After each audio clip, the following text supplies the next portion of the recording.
I commend the bill to the Senate. Thank you, Senator Patrick. Senator Henderson. Thank you very much, Acting Deputy Madam President. It's my great pleasure to rise and speak on the Privacy Amendment Public Health Contact Information Bill 2020, a bill that I commend to the Senate. I'm pleased to see the bipartisan support for the bill.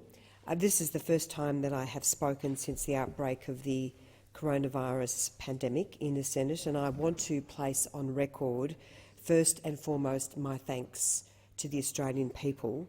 The response to the pandemic has been extraordinary.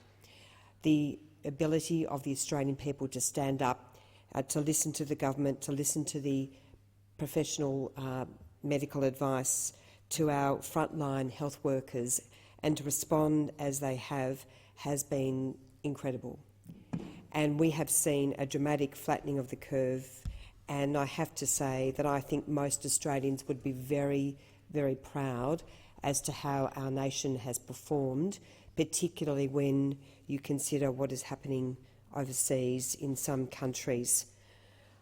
I also want to thank the nearly 6 million Australians who have downloaded the COVIDSafe app.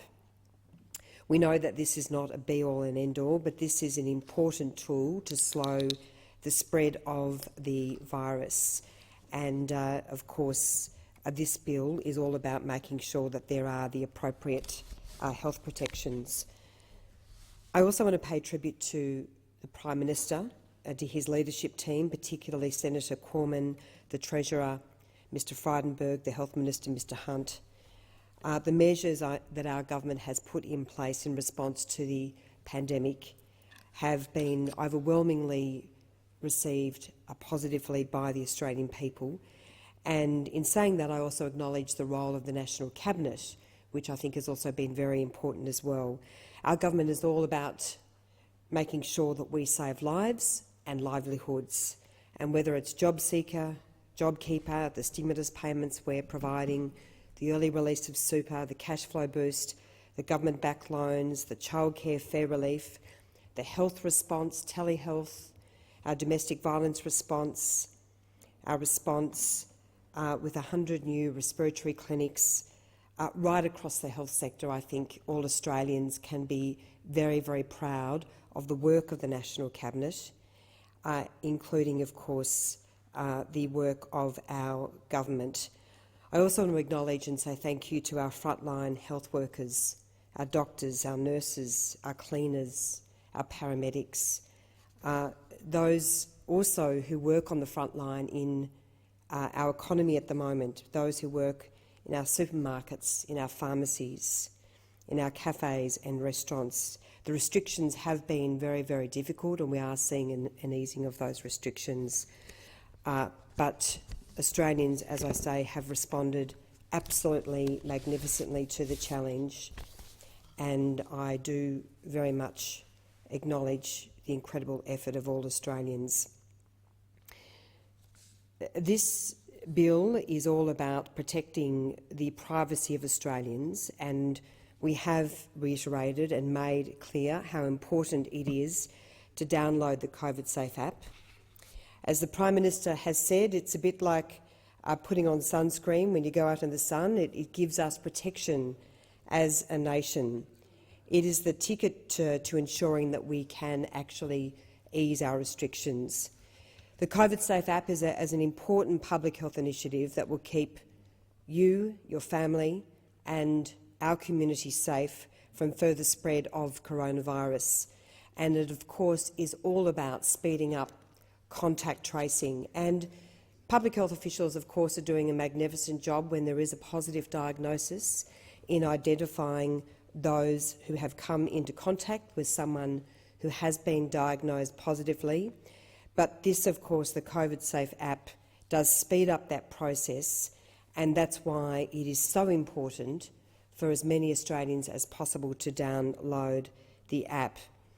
The app uses Bluetooth to look for other phones, like we call it a Bluetooth handshake. And, of course, there is no way that someone's location can be recorded, so it's very, very limited in its use. It only keeps contact information for 21 days, and this covers the maximum incubation period for the virus, and it's the time that it takes for someone also to be tested for COVID-19. To be effective, users should have the app running in the background when they are coming into contact with others, so the phone does not need to be unlocked for the app to work, but of course the Bluetooth does need to be activated. It then securely makes a digital handshake which notes the date and time, the distance and the duration of the contact. All information collected by the app is securely encrypted and stored in the app on the user's phone. No one, not even the user, can actually access this information. Unless and until a person is diagnosed with COVID-19, no contact information collected in the app is disclosed or able to be accessed. So there are very, very strong privacy measures already in place with the app, and of course there have been a number of amendments that have also been accepted, and they are to ensure that there is a strong ongoing and further privacy protections to support the download, use and eventual decommissioning of the Australian Government's COVIDSafe mobile application. So just very briefly, the key additional protections which have been included are that the Office of the Australian Information Commissioner will have oversight of the COVIDSafe app data. The Information Commissioner can manage complaints about mishandling of the COVIDSafe data and conduct assessments relating to the maintenance and the handling of that data. The Privacy Act's notifiable data breaches scheme will be extended to apply to COVIDSafe data. There will be clarification of the interaction between the powers and obligations of the Information Commissioner in relation to COVIDSafe data with the powers of state and territory privacy regulators and the Australian Federal Police. The administrator of the National COVIDSafe Data Store will delete users' registration data upon request. An individual will be required to delete COVIDSafe data if they receive it in error, and no data can be collected from users who have chosen to delete the COVIDSafe app. A process will also be put in place for COVIDSafe data to be deleted at the end of the COVID-19 pandemic, and users will be notified accordingly. The amendments also make changes to some of the language used in the Biosecurity Act determination in order to better match the language and the structure of the Privacy Act.